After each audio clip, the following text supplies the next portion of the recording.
Hello friends. आज का जो टॉपिक है हमारा वो टीचर ट्रेनिंग कोर्स में BEd, BSc BEd, BA BEd, MEd, इनका एक इम्पॉर्टेंट टॉपिक है जो है फॉर्मेटिव एंड समेटिव असेसमेंट। ये कॉम्पिटिटिव एग्जाम्स में भी पूछा जाता है, इससे रिलेटेड क्वेश्चंस उसमें आते हैं। जितने भी टीचर ट्रेनिंग या एग्ज़ाम जो टीचर्स के लिए रखे जाते हैं रिक्रूटमेंट के, उन सब में इससे रिलेटेड क्वेश्चन पूछे जाते हैं। तो आज हम इस टॉपिक की शुरुआत कर रहे हैं, फॉर्मेटिव एंड समेटिव असेसमेंट, यानी कि रचनात्मक और योगात्मक आकलन। क्या होता है, दोनों में क्या डिफरेंस है, क्यों यूज़ किया जाता है ये स्कूल लेवल पर। हम फॉर्मेटिव और असेस्टिव जो असेसमेंट करते हैं, जिन्हें हम FA और SA एग्ज़ाम कहते हैं, तो वो क्यों किए जाते हैं और इनका क्या मतलब होता है, ये आज हम इस वीडियो में जानेंगे। तो आज शुरुआत करते हैं। सबसे पहले हम जानते हैं कि वास्तव में असेसमेंट का मतलब क्या होता है। तो assessment is a process of collecting information about students learning, understanding, skills and performance. यानी आकलन का सामान्य अर्थ अगर देखा जाए तो ये विद्यार्थी के अधिगम से, उसके अवबोध या उसकी समझ से या उसके कौशल और उसकी जितना भी उसका परफॉर्मेंस है उससे रिलेटेड एक इन्फॉर्मेशन का कलेक्शन है। यानी इन सारी चीज़ों को जांचने के लिए हम आकलन का प्रयोग करते हैं। यहाँ एक बात ध्यान देना जरूरी है कि आकलन और मूल्यांकन में एक मुख्य अंतर यह होता है कि मूल्यांकन जो होता है वो अंत में लिया जाता है किसी भी सत्र के या किसी भी कोर्स को कंप्लीट होने के बाद, ताकि उसके बेस पर हम रिजल्ट डिक्लेयर कर सकें, ग्रेड दे सकें या उसको मार्क्स दे सकें। जबकि असेसमेंट जो होता है यह है एक तरीके से सजेस्टिव होता है या इम्प्रूव करने के चांसेस इसमें ज़्यादा होते हैं। तो असेसमेंट और इवैल्यूएशन में एक बेसिक सा डिफरेंस ये है। इन पे वीडियो आपको मिल जाएगा मेरे यूट्यूब चैनल पर। असेसमेंट और इवैल्यूएशन से रिलेटेड वीडियोस हैं जो उसमें आप इसके बारे में और डिटेल में जान सकते हैं। तो असेसमेंट एक वो प्रक्रिया होती है जिसके द्वारा विद्यार्थी ने एक सत्र के दौरान, एक निश्चित समय के दौरान जो कुछ भी सीखा हुआ होता है या जो भी उसने कौशल अर्जित किए हैं, उसकी जो भी परफॉर्मेंस रही है, उन सबका जांचा जाता है, उन सबको देखा जाता है कि उसमें कितना इम्प्रूवमेंट हुआ है और क्या उसका लेवल है परफॉर्मेंस का। It helps teacher evaluate whether educational objectives are being achieved. इससे टीचर को ये मदद मिलती है कि वो जो एजुकेशनल ऑब्जेक्टिव जिसको अचीव करना चाह रहे थे, क्या वो अचीव हो पाए हैं या नहीं हो पाए हैं। तो बेसिकली असेसमेंट की बात करते हैं तो असेसमेंट दो तरीके का होता है, फॉर्मेटिव असेसमेंट और समेटिव असेसमेंट। फॉर्मेटिव असेसमेंट मतलब रचनात्मक आकलन, जिसे FA कहते हैं, और समेटिव असेसमेंट यानी कि योगात्मक आकलन, जिसे SA कहते हैं। दोनों ही टीचिंग लर्निंग प्रोसेस में एक इम्पॉर्टेंट रोल प्ले करते हैं। तो सबसे पहले हम जानते हैं फॉर्मेटिव असेसमेंट क्या होता है या रचनात्मक आकलन क्या होता है। ये एक सामान्य शब्दों में देखा जाए तो फॉर्मेटिव असेसमेंट का मतलब होता है डेवलपमेंट या ग्रोइंग प्रोसेस, यानी कि इम्प्रूवमेंट के चांसेस जिसमें हम ज़्यादा बच्चे को मिलते हैं, अपने आप को इम्प्रूव करने की अपॉर्चुनिटीज़ बच्चे को मिलती हैं, वो जो असेसमेंट होता है वो फॉर्मेटिव असेसमेंट कहलाता है। Formative assessment is a continuous and ongoing process use during teaching and learning to monitor students progress and improve learning. यानी फॉर्मेटिव असेसमेंट एक सतत और लगातार चलने वाली वह प्रक्रिया है जो शिक्षण और अधिगम के दौरान क्लास में बच्चे की प्रोग्रेस को और उसकी लर्निंग इम्प्रूवमेंट को जांचने के लिए या देखने के लिए क्लास में अप्लाई की जाती है। इसे असेसमेंट फॉर लर्निंग भी कहते हैं। असेसमेंट फॉर लर्निंग क्यों? Because it helps teacher and student identify strength and weakness during the learning process. Assessment for learning मतलब अधिगम के लिए आकलन। अधिगम के लिए आकलन मतलब इम्प्रूवमेंट के चांसेस होंगे इसमें। अधिगम कैसे किया जाए उसके लिए हम आंक रहे हैं, उसके लिए हम पता लगा रहे हैं कि क्या क्या चीज़ें हमारे अंदर अच्छी हैं, क्या क्या हमें और इम्प्रूवमेंट करने की ज़रूरत है। तो असेसमेंट फॉर लर्निंग का मतलब होता है फॉर्मेटिव असेसमेंट, क्योंकि ये शिक्षक और विद्यार्थी दोनों को उनकी कमजोरियों और उनकी जो मजबूत पक्ष हैं उनके बारे में जानने का एक अवसर प्रदान करता है। ये हमें सर्ट एनालिसिस के बारे में बताता है। हम अपनी कमियों को जान करके उनको इम्प्रूव करते हैं और आगे और बेहतर कर पाते हैं किसी भी काम को। इनके अगर हम डेफिनेशन देखें तो कुछ एक्सपर्ट्स के according formative assessment is a method used by teacher to provide feedback and modify teaching and learning activities. Formative assessment एक वह विधि है जिसके द्वारा शिक्षक क्लास में बच्चों को प्रतिपुष्टि या पृष्ठ पोषण देता है, यानी फीडबैक देता है, और अपनी टीचिंग लर्निंग एक्टिविटीज को मॉडिफाई करता है। टीचर अपनी टीचिंग को भी मॉडिफाई कर सकता है FA के बेस पर, जो हमें पता चलता है कि क्या रिजल्ट्स आए हैं उस बेस पर, और स्टूडेंट की कहाँ कमी आ रही है उन चीज़ों के लिए भी हम अलग अलग अलग एक प्लान तैयार कर सकते हैं, स्ट्रेटेजीज तैयार कर सकते हैं। It helps student improve before the final evaluation. ये स्टूडेंट्स को भी मदद करता है कि फाइनल एग्जाम से पहले वो अपने आप को इम्प्रूव कर लें। एफए में वो अपने आप को इतना प्रिपेयर कर लेते हैं कि जब फाइनल एग्जाम्स होते हैं तो उनका परफॉर्मेंस पहले की अपेक्षा बहुत बेहतर हो जाता है। अब इनकी कुछ विशेषताएं देखते हैं कि फॉर्मेटिव असेसमेंट की मुख्य विशेषताएं क्या हैं। तो पहली विशेषता, it is continuous and regular. ये सतत रूप से कक्षा में चलता रहता है। क्लास टेस्ट के थ्रू भी ले सकते हैं, हर 2 महीने में, हर 15 दिन में, जैसा भी शिक्षक या विद्यालय उस चीज की अनुमति देता है उस हिसाब से एफए ऑर्गेनाइज कर सकते हैं। फॉर्मेटिव असेसमेंट टीचर कर सकता है। ये रेगुलर बेसिस पर किया जाता है ताकि बच्चे की इंप्रूवमेंट का पता चलता रहे, कंटिन्यूअस रहता है ये। दूसरा, इसकी जो विशेषता है वो है कंडक्टेड ड्यूरिंग इंस्ट्रक्शन। यानी ये अलग से इसका लिए कोई वो नहीं होता कि टाइम पीरियड आपने डिसाइड किया है कि आप क्लास में भी अपनी इंस्ट्रक्शन के दौरान, टीचिंग लर्निंग प्रोसेस के दौरान भी आप फॉर्मेटिव असेसमेंट बच्चे का कर सकते हैं। क्योंकि हम जो पढ़ा रहे हैं उससे रिलेटेड कुछ क्वेश्चन पूछ लिए या प्रीवियस नॉलेज उससे पहले जो चैप्टर पढ़ाया है उससे रिलेटेड कुछ क्वेश्चन पूछ लिए, तो हमें पता चल जाता है कि बच्चे की लर्निंग पहले वाले कॉन्सेप्ट्स की क्लियर है, तो हम अपनी आगे की स्ट्रेटेजी को कैसे प्लान करें। तो ये इंस्ट्रक्शन के दौरान इसको एफए को किया जा सकता है। दूसरा, डायग्नोस्टिक इन नेचर। ये हमेशा ही अपना जो इसका जो नेचर होता है, इसकी जो प्रकृति होती है वो डायग्नोस्टिक होती है। डायग्नोस्टिक मतलब निदानात्मक। निदानात्मक का मतलब हुआ ये पहचान करता है कि बच्चे के कौन कौन से पक्ष हैं जो अभी कमजोर हैं और जिन पर और काम किया जा सकता है ताकि इसको बेहतर बनाया जा सके। तो ये हमेशा, ये कभी रिजल्ट डिक्लेयर नहीं करता, ये सजेशंस देता है कि इम्प्रूवमेंट के चांसेस कहाँ कहाँ हैं और आप ऐसे इम्प्रूव कर सकते हो। तो ये डायग्नोस्टिक होता है नेचर में। नेक्स्ट, इसका जो कैरेक्टरिस्टिक है वो है प्रोवाइड्स इमीडिएट फीडबैक। इससे बच्चे के लिए हम जो फीडबैक है वो तुरंत दे सकते हैं। हमने कुछ क्वेश्चंस बच्चों से पूछे या कुछ एक्टिविटी क्लास में कंडक्ट कराई, उस बेस पर जो भी बच्चों का परफॉर्मेंस रहा उस बेस पर उनको फीडबैक दिया जा सकता है और उनको ये बताया जा सकता है कि उनके कौन से जो एरियाज हैं जो स्ट्रांग हैं और कौन से एरियाज जिन पर उनको काम करना अभी ज़्यादा बेहतर रहेगा अपने आप को इम्प्रूव करने के लिए। It helps to improve teaching methods. ये शिक्षक के लिए भी समान रूप से उपयोगी है क्योंकि शिक्षक एक ही टीचिंग मेथड का यूज कर रहा है, तो फॉर्मेटिव असेसमेंट के थ्रू उसको ये पता लग जाता है कि मैं जो तरीके से पढ़ा रहा हूँ वो वास्तव में बच्चों की समझ में आ भी रहा है या नहीं आ रहा है। अगर बच्चों की समझ में नहीं आ रहा है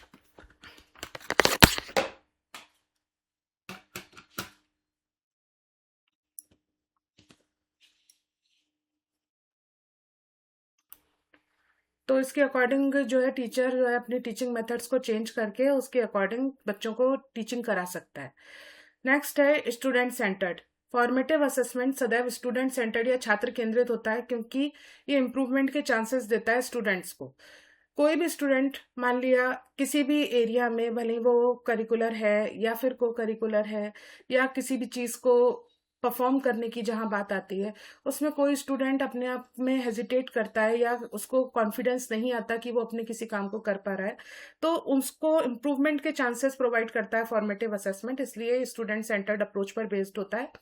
it focus on learning improvement. ये विद्यार्थी के अधिगम को प्रभावी बनाने का एक तरीका है कि आप अपने इम्प्रूवमेंट कैसे करें लर्निंग में, और जो कॉन्सेप्ट अभी तक आपको कठिन लग रहे थे उनको आप कैसे कैसे इम्प्रूव करके सीख सकते हैं, ये उसकी अपॉर्चुनिटी देता है। आगे बात करते हैं अगर हम इसमें, तो इसके ऑब्जेक्टिव क्या होते हैं फॉर्मेटिव असेसमेंट के। तो फॉर्मेटिव असेसमेंट का पहला ऑब्जेक्टिव या उद्देश्य है to monitor students learning process. Students की जो अधिगम की प्रक्रिया है, जो सीखने की प्रक्रिया है, उसको देखना, उसकी जांच करना, ये पहला ऑब्जेक्टिव होता है। क्योंकि जब बच्चा पढ़ रहा है और हमारा एजुकेशन में हमें पूरी ध्यान बच्चे के ऊपर ही देना है, तो उसको कितना सीखा इस चीज को जानना बहुत जरूरी है और उसको जानने का एक तरीका फॉर्मेटिव असेसमेंट है। दूसरा, टू आइडेंटिफाई लर्निंग डिफिकल्टीज। अब आपने उसको असेस कर लिया, आपको पता चल गया उसकी लर्निंग प्रोसेस कैसी है, तो उसके आधार पर उसको सीखने में कहाँ कहाँ कठिनाइयां आ रही हैं, क्या क्या लर्निंग डिफिकल्टीज वो फेस कर रहा है, उनकी पहचान की जा सकती है फॉर्मेटिव असेसमेंट के द्वारा। Next, to provide feedback for improvement. जब हमें उसकी कठिनाइयों का पता लग गया तो हम उसको फीडबैक दे सकते हैं कि वो किस तरीके से अपनी इन कमियों को दूर कर सकता है, इम्प्रूव कर सकता है खुद को। तो एक दूसरे से लिंक्ड है सारी एक्टिविटीज। उसके बाद में अगर बच्चे ने अपने आप को इम्प्रूव किया लेकिन फिर भी हमारे पास में रिजल्ट प्रॉपर नहीं आ रहे जो हम चाहते हैं, तो इसका मतलब कहीं ना कहीं हमें भी अपनी टीचिंग स्ट्रेटेजीज चेंज करने की जरूरत है। ये तो टीचर को भी हेल्प करनी होती है इसमें, ये टीचर की टीचिंग स्ट्रेटेजीज के लिए भी यूजफुल रहता है उसके लिए इम्प्रूव करने के लिए। एक उद्देश्य इसका ये भी है। नेक्स्ट, टू मोटिवेट स्टूडेंट्स, बच्चे का जब रेगुलर मॉनिटरिंग की जाती है, जब बच्चे का रेगुलर असेसमेंट किया जाता है, तो बच्चे आगे अगले परफॉर्मेंस में हम इससे बेहतर करें, ये मोटिवेशन उनके अंदर आता है और इसके थ्रू वो पहले से अच्छा सीखते हैं, कॉन्सेप्ट को बहुत क्लियरली समझ पाते हैं। तो ये खुद बच्चों के सेल्फ मोटिवेशन को तो बढ़ाता ही है और टीचर का जो मोटिवेशन होता है वो भी इसमें इंपॉर्टेंट रोल प्ले करता है। नेक्स्ट ऑब्जेक्टिव जो है, to develop self learning abilities. जब कॉन्टिन्यूसली हम किसी स्टूडेंट का असेसमेंट करते हैं या हम क्लास का असेसमेंट करते हैं, तो बच्चों को एक अपनी रिस्पॉन्सिबिलिटी खुद के ऊपर आ जाती है, वो अकाउंटेबल हो जाते हैं इस चीज़ के लिए कि हमें अपनी लर्निंग एबिलिटीज़ को कैसे इम्प्रूव करना है। मुझे अपने इस चैप्टर को पढ़ने के लिए कौन सा तरीका यूज़ करूँ, मैं डायग्राम के थ्रू इसको ज़्यादा अच्छे से बता सकता हूँ या मेरा आंसर लिखने का तरीका क्या होगा। बच्चा इन बारे में सोचने लगता है और जब इन चीज़ों के बारे में सोचता है तो उसकी लर्निंग इम्प्रूव होती है। अब क्या क्या टूल्स और टेक्निक्स होते हैं फॉर्मेटिव असेसमेंट के लिए क्लास में जो यूज़ किए जाते हैं, ये कुछ यहाँ पर कुछ सेलेक्टेड मैंने लिखे हैं। जैसे क्लासरूम ऑब्जर्वेशन, पहला सबसे इंपॉर्टेंट यही है, क्लासरूम ऑब्जर्वेशन। आप क्लास में ऑब्जर्व करके स्टूडेंट्स का पार्टिसिपेशन कितना है एक्टिविटीज़ के अंदर या उसका बिहेवियर कैसा है, उस बेस पर असेसमेंट किया जा सकता है बच्चे का। अगर कोई बच्चा बहुत ही ज़्यादा हेजिटेट करता है, अपने आप को एक्सप्रेस नहीं कर पाता, अपनी बात को नहीं रख पाता, तो उस चीज़ को इम्प्रूव करने के चांसेस होते हैं। या फिर कोई अगर गिफ्टेड बच्चा क्लास के अंदर है तो आप उसके लिए कौन सी एक्टिविटीज़ कैसे डिसाइड करेंगे, ये सब भी हमें फॉर्मेटिव असेसमेंट के थ्रू पता चलता है। दूसरा इसका जो तरीका है वो है ओरल क्वेश्चनिंग। टीचर अपनी टीचिंग लर्निंग प्रोसेस के दौरान बच्चों की अंडरस्टैंडिंग को चेक करने के लिए क्वेश्चंस पूछता है, वो भी फॉर्मेटिव असेसमेंट का ये तरीका है। तीसरा है क्लास टेस्ट और क्विज ऑर्गेनाइज करना। छोटे छोटे जो टेस्ट हैं वो टीचर क्लास में रेगुलर बेसिस पर या वीकली बेसिस पर ऑर्गेनाइज कर सकता है बच्चों की परफॉर्मेंस को देखने के लिए, उनमें इम्प्रूवमेंट करने के लिए। अगली जो टेक्निक यूज की जा सकती है क्लास में फॉर्मेटिव असेसमेंट के लिए वो है असाइनमेंट्स एंड होमवर्क। क्योंकि असाइनमेंट में बच्चे अपने थॉट्स को या अपने जो सीखी हुई कंटेंट है उसको लैंग्वेज फॉर्म में लिखते हैं, तो उनसे राइटिंग स्किल भी इम्प्रूव होती है और साथ ही साथ उनकी थॉट प्रोसेस भी इम्प्रूव होती है। तो इनको चेक करने के लिए असाइनमेंट्स और होमवर्क जो होता है वो उसकी अंडरस्टैंडिंग को, उसकी प्रैक्टिस को चेक करने का एक तरीका है जो फॉर्मेटिव असेसमेंट के थ्रू किया जा सकता है। प्रोजेक्ट एंड एक्टिविटीज भी क्लास में ऑर्गेनाइज कराई जा सकती हैं, प्रैक्टिकल टास्क दिए जा सकते हैं जिससे स्टूडेंट की एक्टिव लर्निंग हो, क्योंकि एक्टिव पार्टिसिपेशन स्टूडेंट्स का होना जरूरी है। जब तक टीचिंग लर्निंग प्रोसेस में स्टूडेंट एक्टिवली पार्टिसिपेट नहीं करेगा तब तक लर्निंग इफेक्टिव नहीं होगी। इसलिए प्रैक्टिकल टास्क जो होते हैं वो क्लास में ऑर्गेनाइज कराए जा सकते हैं। पीयर असेसमेंट जो होता है, पीयर असेसमेंट का मतलब हो गया स्टूडेंट्स जो होते हैं वही अपनी क्लास के अन्य साथियों को, एक दूसरे के काम को एवेलुएट करते हैं, देखते हैं कि मेरे साथी ने ये काम किया या मेरे क्लासमेट्स ने ये काम इस तरीके से किया, तो इसको एवेलुएट बच्चा खुद अपने लेवल पर असेस करता है, ये पीयर असेसमेंट कहलाता है। नेक्स्ट है सेल्फ असेसमेंट का भी एक टेक्निक यूज की जा सकती है। स्टूडेंट अपने काम की खुद परफॉर्मेंस अपनी देखते हैं कि मैंने ये मॉडल बनाया या मैंने इस चीज़ को ऐसे प्रेजेंटेशन मैंने तैयार किया तो ये बेहतर है या मैं इससे और ज़्यादा इसमें कोई और चीज़ ऐड ऑन करके इसको बहुत बेहतर बना सकता था। ये सेल्फ असेसमेंट बच्चा अगर करता है तो वो भी फॉर्मेटिव असेसमेंट की एक टेक्निक होती है।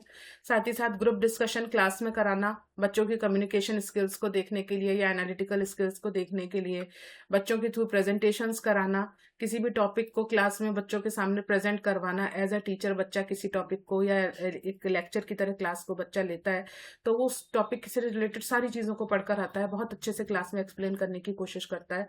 तो उस बेस पर उसके कम्युनिकेशन स्किल्स भी हम चेक कर सकते हैं, उसकी अंडरस्टैंडिंग लेवल को भी चेक कर सकते हैं, उसकी प्रेजेंटेशन स्किल्स को भी चेक कर सकते हैं, थिंकिंग स्किल्स जो होती हैं उनको भी चेक किया जा सकता है, एप्लीकेशन लेवल को भी चेक किया जा सकता है। तो बहुत सारे जो एस्पेक्ट्स हैं वो हम फॉर्मेटिव असेसमेंट के इसके थ्रू, प्रेजेंटेशन के थ्रू भी चेक कर सकते हैं। और एक और लास्ट में है पोर्टफोलियोज। पोर्टफोलियो क्या होता है? कलेक्शन होता है स्टूडेंट का काम का जो उसने एक पूरे सत्र के दौरान या एक निश्चित समय के दौरान किया होता है। मान लिया आपने बच्चे को किसी चीज़ का पोर्टफोलियो बनाने के लिए दिया कि उसने पूरे सेशन के दौरान कौन कौन सी एक्टिविटीज़ में पार्टिसिपेट किया, उसका एक पोर्टफोलियो तैयार करे। तो वो उसको किस तरीके से तैयार करेगा, उसमें क्या कंटेंट लिखेगा, कैसे फोटोग्राफ लगाएगा, उसको कैसे क्रिएटिव वे में प्रेजेंट करेगा, इन सब के बेस पर भी फॉर्मेटिव असेसमेंट स्टूडेंट का किया जा सकता है। अब बात आती है कि इसके फायदे और नुकसान क्या क्या है, फॉर्मेटिव असेसमेंट के क्या एडवांटेजेस हैं, क्या डिसएडवांटेजेस। तो एडवांटेज तो ये है कि ये स्टूडेंट की लर्निंग को इम्प्रूव करता है, क्योंकि टाइम टू टाइम मॉनिटर किया जा रहा है, उसको इम्प्रूवमेंट के चांसेस दिए जा रहे हैं उसको, तो उसकी लर्निंग इम्प्रूव हो जाती है।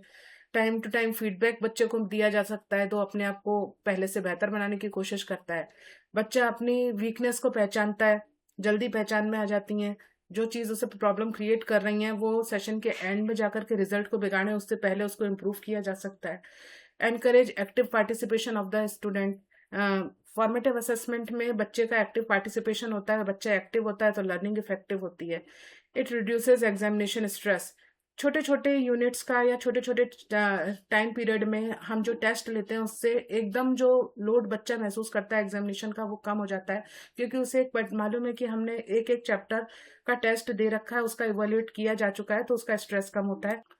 ये टीचर की भी हेल्प करता है इंस्ट्रक्शन को इम्प्रूव करने के लिए। साथ ही स्टूडेंट में कॉन्फिडेंस लेवल को बढ़ाता है और इंडिविजुअलाइज लर्निंग को भी ये सपोर्ट करता है, यानी कि बच्चा जो है वो सेल्फ लर्निंग की तरफ मोटिवेट हो जाता है। अब उसे ज़रूरी नहीं है कि क्लास में कोई चीज़ पढ़ाई जाएगी तभी वो पढ़ेगा, वो अपने लेवल पर भी उस कॉन्सेप्ट को पहले से पढ़कर क्लास में जाता है। और जब वो पहले से घर से ही पढ़कर इस चीज़ को जाता है या पहले से तैयारी करके जाता है, तो जब क्लास में वो चीज़ प्रेजेंट की जाती है या समझाई जाती है तो वो उसको बहुत अच्छी तरह से सीखता है। ये तो इसके कुछ फायदे हुए। अब इसके कुछ ड्रॉबैक्स भी हैं, कुछ कमियां भी हैं इसके अंदर फॉर्मेटिव असेसमेंट में। सबसे पहली है टाइम कंज्यूमिंग प्रोसेस है, क्योंकि रेगुलर बेसिस पे आप असेस करोगे तो उसके लिए प्रॉपर टाइम चाहिए। कोर्स लंबा होता है, कोर्स कराने के लिए समय चाहिए होता है। अगर हम रेगुलर बेस पे असेसमेंट करेंगे तो सिलेबस कंप्लीट होने में कई बार प्रॉब्लम आती है। दूसरा, it requires continuous efforts. Teacher को लगातार नया कुछ करने की कोशिश करनी होती है, उसे कुछ नई टेक्निक्स का यूज़ करना होता है, कुछ नए तरीके खोजने होते हैं बच्चों को असेस करने के लिए। और साथ ही साथ ये बड़ी क्लासरूम में अप्लाई करना मुश्किल होता है, क्योंकि बहुत सारे बच्चों के साथ वही टाइम टेकिंग प्रोसेस है, तो अगर क्लास बड़ी होगी तो टाइम बहुत ज़्यादा लग जाता है। इट में इन्वॉल्व सब्जेक्टिव जजमेंट। कई बार इसमें ऑब्जेक्टिविटी नहीं आ पाती है, क्योंकि सब्जेक्टिव जजमेंट का मतलब ये हुआ कि कई बार जो हम चीज़ देखना चाह रहे हैं बच्चा वो प्रेजेंट करता है, लेकिन वो सेटिस्फैक्ट्री लेवल मेरे अकॉर्डिंग क्या है, वो टीचर टू टीचर वेरी कर जाती हैं चीज़ें, तो ये सब्जेक्टिव हो जाता है जजमेंट। साथ ही इसमें प्रॉपर प्लानिंग और ट्रेनिंग की ज़रूरत है, जो कुल मिला के वही है, एफर्ट्स ज़्यादा चाहिए होते हैं, टाइम कंज्यूमिंग प्रोसेस है, तो ये सब पॉसिबल नहीं हो पाता है। तो ये इसकी कुछ कमियां हैं, लेकिन फ़ायदे ज़्यादा हैं फॉर्मेटिव असेसमेंट के। अब इसी का जो दूसरा पक्ष है वो है अब इसके बारे में एक और टॉपिक अभी हमारा रह गया है, वो है फॉर्मेटिव असेसमेंट के लिए हम क्लास में क्या ऑर्गेनाइज करें। तो क्लास में हम वीकली क्विज रख सकते हैं, क्लासरूम डिस्कशन रखे जा सकते हैं, बच्चों को कोई टॉपिक देकर उस पर डिस्कस करने के लिए एक पर्टिकुलर टाइम पीरियड दे करके उसको हम डिस्कस करा सकते हैं। बच्चों की होमवर्क चेकिंग टाइमली की जा सकती है, ताकि उनकी राइटिंग से रिलेटेड, उनके थॉट से रिलेटेड, उनके होमवर्क कंप्लीशन, पंक्चुअलिटी, डिसिप्लिन, इन सारी वैल्यूज को भी हम चेक कर सकते हैं। ओरल प्रेजेंटेशंस क्लास में कराए जा सकते हैं, प्रैक्टिस एक्सरसाइज दी जा सकती हैं, और साथ ही साथ बच्चों को कॉन्सेप्ट मैप भी बनाने के लिए दिए जा सकते हैं। कॉन्सेप्ट मैप के ऊपर एक वीडियो मेरा है पहले, अगर वो डिटेल में पढ़ना हो तो आप उस वीडियो को देख सकते हैं। अब ये तो हुआ हमारा फॉर्मेटिव असेसमेंट, और इसी का दूसरा पक्ष है समेटिव असेसमेंट या योगात्मक मूल्यांकन। नाम से ही पता चल रहा है, योगात्मक। तो योगात्मक मूल्यांकन जो है वो यूनिट के एंड में या टर्म टेस्ट के एंड में या सेमेस्टर के एंड में या कोर्स के एंड में कराया जाता है, जो बच्चे की ओवरऑल अचीवमेंट को देखता है। यानी कि यह योगात्मक है, जो कई सारे फॉर्मेटिव असेसमेंट जो होते हैं वो मिल करके एक समेटिव असेसमेंट तक पहुंचता है बच्चा। फॉर्मेटिव में इंप्रूव करता करता करता करता जब फाइनल एग्जाम वो देता है तो फाइनल एग्जाम समेटिव असेसमेंट कहलाता है। It is called assessment of learning. Assessment of learning मतलब उसने जितना भी सीखा है, जितना भी अधिगम किया है, उस सबका असेसमेंट है ये। तो इसे असेसमेंट ऑफ लर्निंग कहते हैं, because it measures what student have learned after instruction. बच्चे को सिखाए जाने के बाद उसने क्या क्या सीखा पूरे सत्र के दौरान या पूरे सेमेस्टर के दौरान, उस सबको हम एक बार में चेक कर रहे हैं, इसलिए इसे असेसमेंट ऑफ लर्निंग कहा जाता है। Summative assessment evaluate student learning by comparing performance against standard और benchmark at the end of instructional period. Summative assessment के थ्रू हम बच्चे की परफॉर्मेंस को ये चेक कर सकते हैं कि प्रारंभ में उसके परफॉर्मेंस कैसी थी और बाद में उसमें कितना इंप्रूवमेंट आया। अब बात करते हैं समेटिव असेसमेंट की विशेषताओं की। तो पहली विशेषता है, it conduct eight the end of instruction. ये हमेशा सत्र के या सेमेस्टर के या टर्म के लास्ट में, एंड में इसको कंडक्ट किया जाता है हमेशा, क्योंकि ओवरऑल परफॉर्मेंस हमें देखनी होती है, रिजल्ट्स इसके बेस पर दिए जाते हैं। ये इवेल्युएटिव होता है नेचर में, मूल्यांकन किया जाता है और उसके आधार पर बच्चे को या तो अंक दिए जाते हैं या ग्रेड दी जाती हैं। तो ये समेटिव होता है और इसकी प्रकृति जो होती है वो बच्चे को निर्णय देने से संबंधित होती है। नेक्स्ट है इट मेजर्स ओवरऑल अचीवमेंट। ये हम पहले ही बात कर चुके हैं, बच्चे की ओवरऑल अचीवमेंट से रिलेट करता है। ये usually formal and standardise form में होता है। फॉर्मल एग्जाम का मतलब वो का एक पैटर्न होता है प्रॉपर कि किस टाइप के क्वेश्चंस पूछे जाएंगे, ऑब्जेक्टिव क्वेश्चंस कितने होंगे, सब्जेक्टिव क्वेश्चन कितने होंगे, एक स्टैंडर्ड फॉर्म होता है। ब्लूप्रिंट के बेस पर इसको तैयार किया जाता है क्वेश्चन पेपर को। और हाई स्टैक असेसमेंट होता है, यानी कि बहुत ऊंचे लेवल पर इसका असेसमेंट किया जाता है। छोटे छोटे कई सारे जो पद होते हैं या स्टेप्स होते हैं उनको पार करके एक फाइनल असेसमेंट ये होता है और ये ग्रेड्स और सर्टिफिकेशन के लिए एक इम्पॉर्टेंट स्टेप है। अब बात आती है ऑब्जेक्टिव क्या है समेटिव असेसमेंट के। तो ये स्टूडेंट की अचीवमेंट को मेजर करता है, उनको ग्रेड और मार्क्स देता है। सर्टिफिकेशन के लिए बहुत ज़रूरी है। ये टीचिंग इफेक्टिवनेस के बारे में बताता है। स्टूडेंट की परफॉर्मेंस को कंपेयर किया जा सकता है इसके बेस पर कि बच्चे का पहले का परफॉर्मेंस क्या था और बाद में क्या परफॉर्मेंस रहा उसका। और ये मेक प्रमोशन डिसीजन, यानी कि ये प्रोन्नति के बारे में, विद्यार्थी की उन्नति अगली क्लास में की जाएगी या नहीं, वो नेक्स्ट क्लास में प्रमोट होगा या नहीं, इस चीज से रिलेटेड जो भी डिसीजंस होते हैं वो इस बेस पर लिए जाते हैं। अब इससे रिलेटेड हम आगे बात करते हैं कि टूल्स और मेथड्स क्या होते हैं जो समेटिव असेसमेंट में यूज किए जाते हैं। तो फाइनल एग्जामिनेशन कंडक्ट कराए जाते हैं या तो एनुअल लेवल पर या सेमेस्टर के एंड में। बोर्ड एग्जामिनेशन भी समेटिव असेसमेंट का एक तरीका है। जो स्टैंडर्डाइज पब्लिक एग्जामिनेशन होते हैं, जैसे सेंट्रल बोर्ड का एग्जाम्पल सीबीएसई हो गया या राजस्थान बोर्ड आरबीएसई एग्जाम या स्टेट बोर्ड्स के जो भी एग्जाम होते हैं वो सब इसके अंदर आते हैं। यूनिट टेस्ट जो होते हैं, first term test, second term test, जो पीरियोडिक टेस्ट जो क्लास में ऑर्गेनाइज किए जाते हैं स्कूल्स में, वो सब यूनिट के कंप्लीट होने के बाद वो इसके अंदर आते हैं। प्रैक्टिकल एग्जामिनेशन जो होते हैं वो बच्चे की प्रैक्टिकल स्किल्स को चेक करने वाले, वो भी समेटिव असेसमेंट का एक हिस्सा है। टर्म पेपर्स जो होते हैं, रिटर्न असाइनमेंट जो सबमिट करता है बच्चा, स्टैंडर्डाइज टेस्ट जो होते हैं वो सब भी इसके अंदर आते हैं।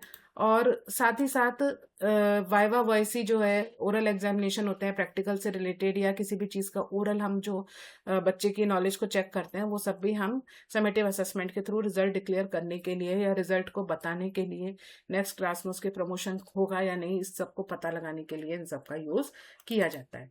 अब इसके क्या एडवांटेज और डिसएडवांटेजेस हैं। एडवांटेज है प्रोवाइड सर्टिफिकेशन, ये सर्टिफाई करता है कि आपने इस लेवल तक का जो सीखना था वो सीख चुके हैं हम। ये यूजफुल है ग्रेडिंग और प्रमोशन के लिए। ये एकेडमिक स्टैंडर्ड को मेंटेन करने में हेल्प करता है। परफॉर्मेंस को इजीली कंपेयर किया जा सकता है और ये स्टूडेंट को मोटिवेट करता है कि वो अपनी ओवरऑल लर्निंग को किस तरीके से मैनिपुलेट कर सकते हैं या खुद को मोटिवेट कर सकते हैं और ज़्यादा सीखने के लिए। ड्रॉबैक है, ये एग्जाम के स्ट्रेस को क्रिएट कर देता है कई बार। ऑल्दो फॉर्मेटिव असेसमेंट से वो स्ट्रेस कम होता है, लेकिन जब सेशन के एंड में एग्जाम होता है तो बच्चे को स्ट्रेस क्रिएट होता है। ये फोकस जो करता है वो हमेशा मार्क्स पर फोकस करता है। इंप्रूवमेंट के इसमें चांसेस नहीं होते। जो फॉर्मेटिव में इंप्रूवमेंट कर सकता है बच्चा वो समेटिव में चांसेस नहीं होते। ये केवल मार्क्स पर फोकस करता है या ग्रेड्स के बारे में बताता है। ये लिमिटेड फीडबैक फॉर इम्प्रूवमेंट, इसमें फीडबैक भी नहीं दिया जाता तो इम्प्रूवमेंट के चांसेस कंपैरेटिवली कम होते हैं। Can not identify learning gaps immediately, ये तुरंत ही बच्चे के लर्निंग गैप्स को नहीं बताता। एनकरेज रोट लर्निंग, ये जब एग्जाम होता है तो बच्चे पढ़ने के लिए कई बार कंटेंट को रटने लगते हैं तो वो रट मेमोराइजेशन को ज़्यादा प्रमोट कर देता है ना चाहते हुए भी। Sometimes ignores individual learning pace, हमेशा व्यक्ति की व्यक्तिगत भिन्नता के आधार पर या बालक की व्यक्तिगत भिन्नता के आधार पर ये सिखा पाए ऐसा पॉसिबल नहीं हो पाता। अब इसके कुछ एग्जाम्पल हैं, जैसे समेटिव असेसमेंट के क्या क्या तरीके हैं। Final exam, annual exam, and term project, semester exam, board exam, ये सब इसके तरीके हैं जिनके थ्रू समेटिव असेसमेंट किया जाता है। इन दोनों के बीच में डिफरेंसेस हम चूंकि अब इसके बारे में थ्योरी पूरी पढ़ चुके हैं तो ये बहुत सिंपल सा एक स्टेप है कि भाई ये असेसमेंट फॉर लर्निंग है, ये असेसमेंट ऑफ लर्निंग होता है। फॉर्मेटिव असेसमेंट का मेन पर्पस जो होता है इम्प्रूवमेंट होता है, जबकि समेटिव का इवेल्युएशन होता है। ये डायग्नोस्टिक होता है नेचर में, समेटिव इवेल्युएटिव होता है। इसी तरीके से कुछ डिफरेंसेस हैं इनके बीच में जो एक दूसरे से इनको डिफ्रेंशिएट करते हैं, ये आप टेबल में देख सकते हैं आसानी से। क्या इंपॉर्टेंस होती है असेसमेंट की, क्यों ज़रूरी होते हैं इन दोनों तरीके के असेसमेंट एजुकेशन सिस्टम में? क्योंकि जब तक हम असेसमेंट नहीं करेंगे तब तक टीचिंग लर्निंग प्रोसेस को इम्प्रूव करने की जो अपॉर्चुनिटीज़ होंगी, जो भी हमारे पास स्कोप होगा वो हमें नहीं मिलेगा। असेसमेंट से ही तो हमें पता चलेगा कि हमें कहाँ कहाँ कमियां हुई हैं, हमारा वो जो हम चीज अचीव करने वाले थे या चाहते थे, जो गोल एजुकेशन गोल अचीव करना, क्या हम कर पाए या नहीं कर पाए। उस बेस पर टीचिंग लर्निंग प्रोसेस को इम्प्रूव किया जा सकता है। ये लर्निंग नीड्स के बारे में बताता है कि बच्चे को किस किस सब्जेक्ट्स में प्रॉब्लम आ रही है, किस चीज़ में ज़्यादा उसको लर्निंग नीड्स हैं। ये स्टूडेंट के पार्टिसिपेशन को एक्टिवेट करता है ताकि स्टूडेंट सेंटर्ड अप्रोच को अप्लाई किया जा सके। ये एजुकेशनल ऑब्जेक्टिव के फुलफिलमेंट के लिए ज़रूरी है। जब तक असेसमेंट नहीं होगा ऑब्जेक्टिव फुलफिल हुए या नहीं इसका पता नहीं लगा जा सकता। It provide accountability, teachers accountable हो जाता है अपने कोर्स को कराने के लिए। क्लास में बच्चे को कितना जो कंटेंट दिया गया है या जो सिलेबस उसका है वो उसको समझ में आए उसके मेंटल लेवल के अंदर, तो ये अकाउंटेबिलिटी प्रोवाइड करता है। और ये क्वालिटी ऑफ एजुकेशन को इम्प्रूव करने के काम आता है, क्योंकि जब तक जैसे जैसे असेसमेंट होता चलता है वैसे वैसे क्वालिटी इम्प्रूव होती चलती है। तो ये आज का हमारा टॉपिक था, फॉर्मेटिव एंड समेटिव असेसमेंट। आशा करती हूँ आपको अच्छा लगा होगा।